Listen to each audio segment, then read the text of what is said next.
should probably get into it because Yeah. we saw, what was this now, Nick? 3 weeks ago, 4 weeks ago at this point. It will have been 3 weeks ago. Yep. The awards happened. We unveiled the new class of the Hall of Fame. Brittani Tapley was inducted. I think, Nick, hell of a job with the video. Hell of a job. Did you and recognize the music, Brittany? It sounded familiar, then as soon as you said it, I was like, yeah, it's awesome. But yeah, no. So unfortunately, Brittani was not able to attend that evening because you were dying of something. I don't know what, but of an illness. But you're here now, and we obviously, like, the time has passed, and it's not going to be like a giant speech or anything. But we wanted to talk to you about getting into the Hall of Fame. Did you expect it? What were your thoughts kind of after Nick? Did you have any specific questions? Or I want your thoughts on like the whole Hall of Fame like class, that's like your whole class. So like, but yeah, start with you for sure. Okay, start with me. Okay. Yeah, I wasn't. I don't know why. I just assumed because I retired like this year. I just assumed I'd be the following year. So even when I was sick, I was like, oh, I probably won't. It's fine. And then I'm like, oh shit. So I was like very surprised actually. I even messaged Charlie, like, it's not gonna happen this year. Like, yeah. So I was very surprised. And yeah, it definitely means a lot to me because, like I said, this league meant the world to me. I got through some hard times with this league and met a lot of great people. So yeah, I think that it's really cool. Yeah, and the video is pretty awesome. I also really like the playlist. I think that's a really cool thing that you guys did. Nice. I thought that was cool. Yeah. Do you agree with people when they say you're the greatest of all time? No, Nick is the greatest of all time in my mind, and he always will be. Yes. Yes. Wow. Interesting. I used to watch your videos, no joke, as like inspiration to like multiple times. I've seen the first time you beat Scully, I've seen like probably 5 times. I just like watching you pull questions. I don't know, it inspired me. I don't know. Wow. Yeah. I never told you that. Yeah. Oh, I'm honored. Well, I legitimately think just another thing to pump that ego. No, shut up. I legitimately think you're the greatest of all time based on like numbers. One, like you have a higher accuracy than me. By 1%. But still, you've played like 3 times as many matches. Fair. So, okay. Because like people can debut and after like 3 matches have like a 9. Like I think that happened with like Joe and David's team this past year. Like both of them are in the top 5 of like highest accuracies. Mm-hmm. But if they play as many matches as Wookiee Mistake or Duel of the Fates, like it's really hard to keep that accuracy up. So I think that. I also think the game is getting harder. And you stayed on top during that. And it's tough to say the competition. It really feels like you and I were in like 2 separate eras. Like I don't know much about basketball, but like the Jordan versus LeBron debate. Yeah. I imagine the whole premise of that debate is like Jordan played when like people didn't have good shoes. Were they wearing cups and like like the whole thing? I get it. They're wearing cups in basketball. I don't think so. What I was gonna say was I mentioned this to Nick. I don't remember if it was during the awards or one of the round 4 episodes or what it was, but something that I said was that while we were playing, it felt like a very long time. Like I had a couple matches in 2019, but 2018, but 2019 was when I really started playing like a lot. So 2019, and then when did we stop? 21? Yeah, I think so. So 3 seasons worth. That 3 seasons felt like a really, really long time. And now we're 3 seasons in of having not played, and it feels like it's gone by like that. So when Nick says stuff like, yeah, you know, like you've played twice as many matches as me, or you've played more matches or whatever. Like, I'm interested to hear from you, like that time from like when you began to like now, does that feel like a really like long, expansive history time, or does it feel like it went by really fast? Because to me, the story of like Brittani beginning and end went like singles wise, at least it felt like it like went so quick. And yet it was 3 years. Roughly. It was about the same amount of time that we did. It was 4, but yeah, Mm. yeah. Right, 4, I think. Doesn't matter. But Did it fly by for you, or are you just like crazy person? no, trudging through it? not really. No, maybe because I was like studying. I don't know. Well, you guys were saying a lot too, but well, that's what I'm no, saying. maybe. It was long. Like when you're actively playing it, it was yeah, you're studying and you're in the movie. It Like, I think that slows down time a little bit. yeah, like looking back now, it feels like it went by quickly, but when it was happening, it didn't. If that makes sense. Yeah. Like, yeah, and I was also really trying to enjoy it because I knew I wasn't old. I knew I could only sustain it for so long too. So I think that probably had something to do with it. And also where we did study sessions with like Joe and them that year, that we saw each other like every week, so it really, yeah, made it go on a little bit longer. Yeah. Yeah, I think part of it for us too, like our big, I would say like probably the biggest season of fandom as far as like output goes was probably 2020, maybe not even though, because we only released twice a week, I think. In 2020, it felt like we saw each other a lot, Nick, in 2020. Well, yeah, because we had nothing else to do. But I love hearing these. I wish I could be on a fly.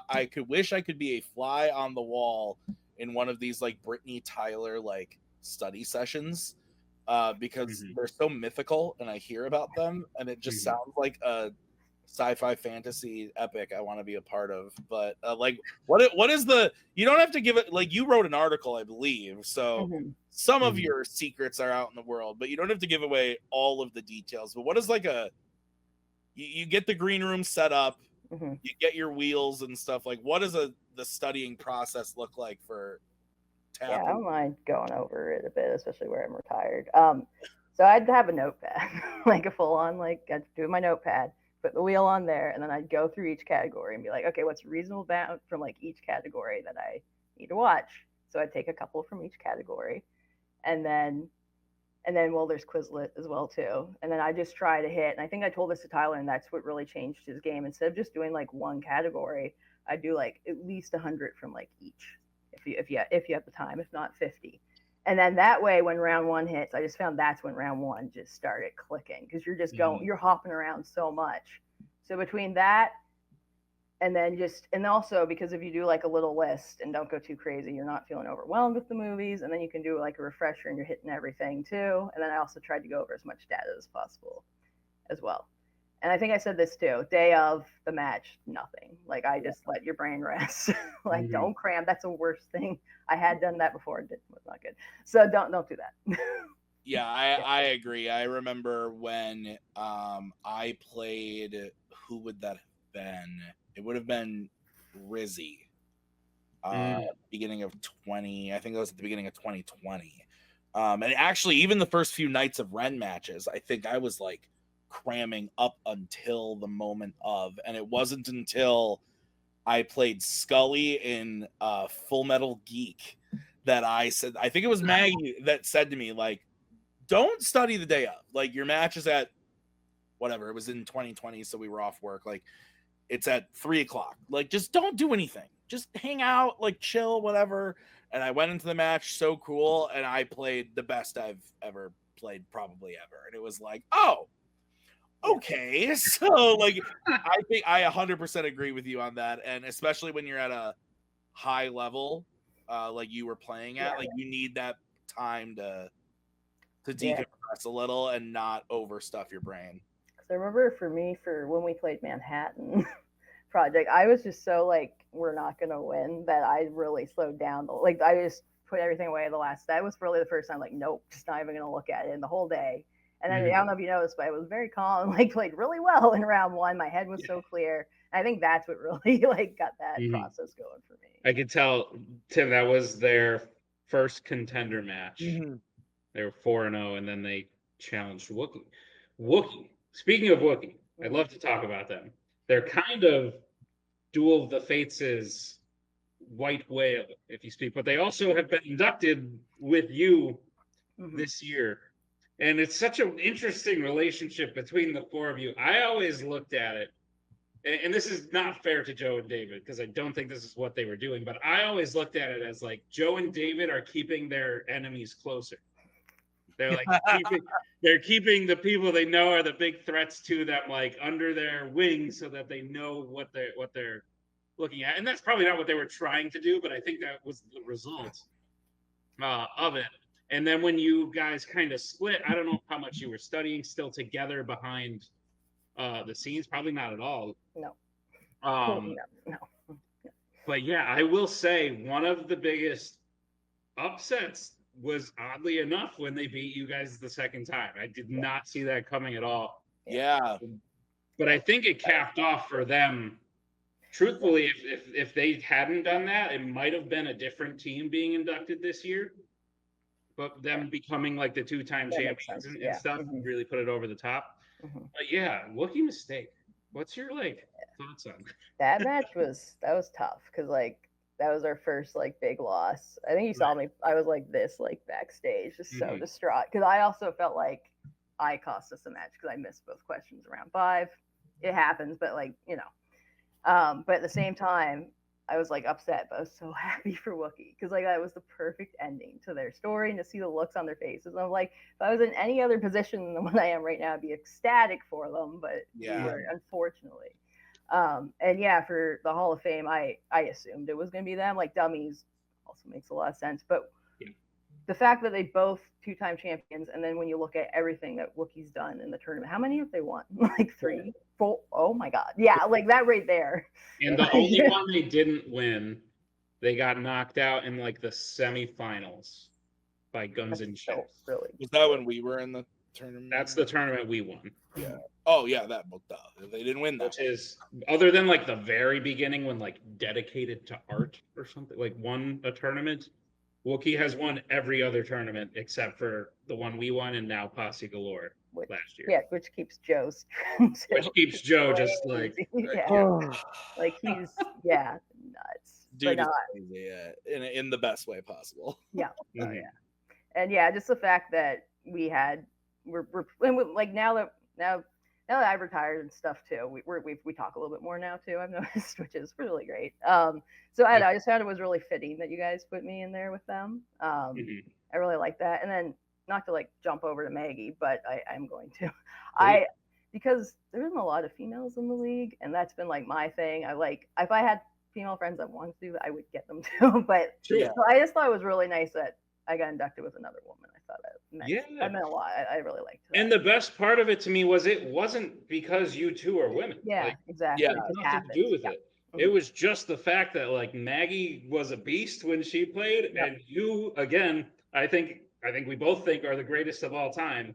So if Michael Jordan retires, the first thing you do is say, hey, whoever was gonna be next, wait a second while we get this guy in. So, well, I mean, I happen to think Zaddius Smith is the greatest of all time, but not when you're talking stats and everything. But yeah, Brittani otherwise, yeah. He does it for the people. Brittani does it to, I don't know, look awesome. But no, Anna looks up to you she's not here right now. She's still working. Anna looks up to you as maybe I could be that good someday. And I look at her and I go, you could, because Brittani, while she was good when she started, she was missing questions that I don't think you would think she'd ever miss when she started. You went from your journey from beginning to end is a lot wider of and to me that's why it's more impressive is from where you started to where you ended up. It's I don't think anyone could possibly do that. Yeah, it's not like you're sitting there with a 18-1 record or something. You had a season where you were still figuring it out, and then all of a sudden you were no, I'm gonna dedicate to this, and went crazy, and then became what it is. And I think that's almost like Nick said, it tells a different story. It tells an interesting story, which I like, because you mentioned the playlist earlier. If you guys haven't seen, go to the YouTube channel, and there's playlists for all the Hall of Famers, and we put them in order, and so you can kind of watch the journey from beginning to end, really. But some of those early matches of you, I remember I know I've told this story before, but I don't know if I've actually told you before, but we've kind of changed how fandom looks now. The videos, the scoreboard and the graphics and everything are different. But when I first started editing with the scoreboard and everything, the first match I edited for that was you versus Mark. And so all of my templates that I've used for years were you versus Mark. So every time I edited a fandom match, I would throw up name 1 and Mark would appear, and name 2 Brittani would appear. Oh my god, that's a lot. Every single time, and whatever the first question from that match was what appeared. So it was funny, yeah. And so, but I had never actually rewatched that match in a really, really long time until I was making that playlist. Nick and I were making that playlist. I was like, oh shit, these early Brittani matches are really interesting, and you can see the turn. Because that first match is so good. I wrote an article where I ranked my like favorite debut singles matches, and I think I listed that as number 1 because you were this complete unknown. Like I remember we scheduled you, and Tim and I had we hadn't heard of you before. We had no idea at what level you were going to come in. And the truth of the matter is, when that's the case, it's usually not great. Like when we haven't heard of someone, it's more than likely that they're going to kind of shit the bed. Yeah. So when you came out, and Mark is the only person that's ever been nominated for Rookie of the Year without playing singles. So he was nominated the previous year just for playing teams because he got like a perfect round, and he got like 2 perfect rounds in his team's debuts and stuff like that. So Mark, when he joined singles, we were kind of sitting there like, oh, like Mark, this is going to be Mark's like year to do whatever. But we're putting him against this person who we have no idea who he's probably going to beat because, again, like when we don't know them, they're usually not good. And it turned into like one of the best debut matches we've ever had. And then, yeah, like Tim said, and it's better for the show overall. Like even while I was playing, I was always thinking of like Nick as a player and like the show overall. Like I thought it would have been great if I lost to Mark when he challenged for the title. I thought Dummies beating us was the best thing that could have happened. Oh, we were so pissed, but we were so happy at the same time. Yeah. Like it was So like to have people like Mark or Jake Meltzer who didn't achieve the things that you have achieved, but can still say like, yeah, back in the day, like I beat Brittani. Like that's a cool thing to have for the show. Oh yeah, 100%. But not for Brittani's sanity. Correct. Not for Brittany's sanity. I'm just. Do you still enjoy watching movies, or because this is like kind of ruined that for a lot of people? As long as it's not fandom, it's fine. I freaking love like non-fandom movies now because I could just like me and Ryan, my fiance, we just can sit back and just watch. I don't have to pause it or anything like that.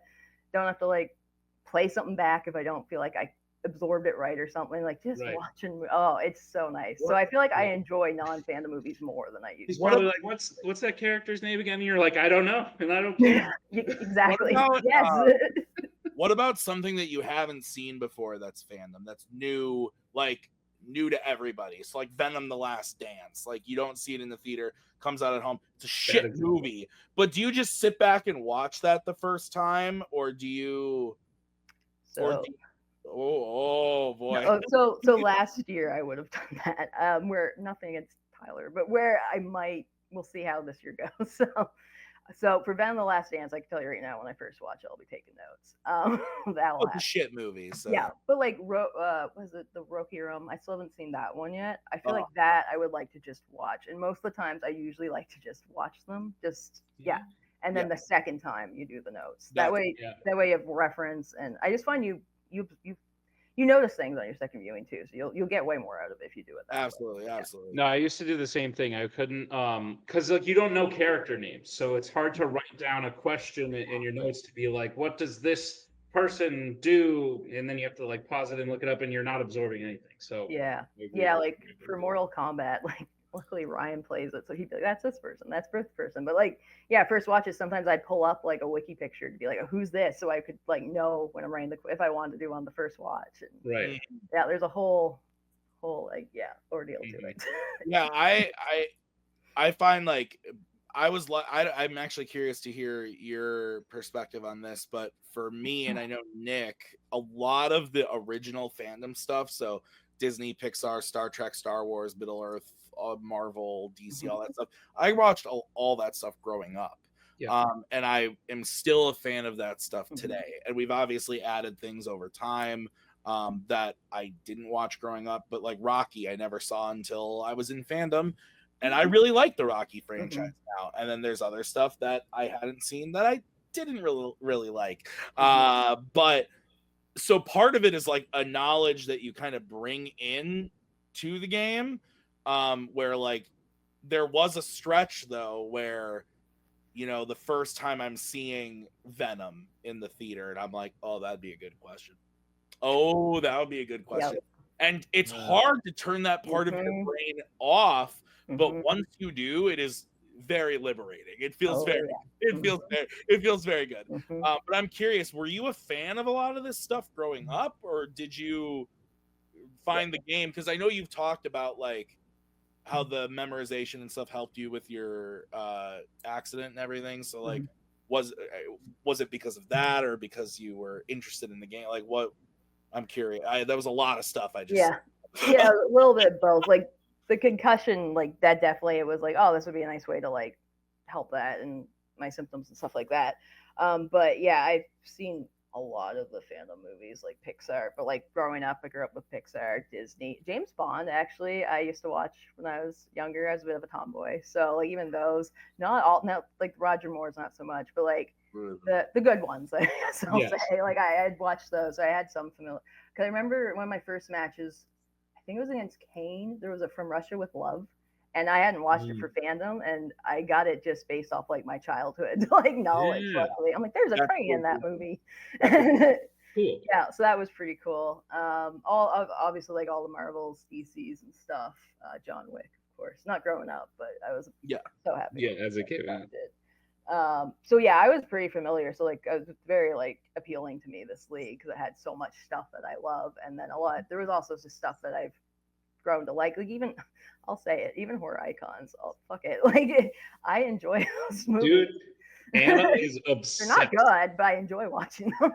It's one of those things where, like, when I was the macaw just walked into the room, so this is perfect. But I used to say, like, when I was studying for stuff, I would be like, oh, you know, I really got to study like Halloween and horror icons, and Maggie would be like, oh, I want to watch those with you. Like, let's watch them. And then she'd watch 2 of them and go, this is garbage.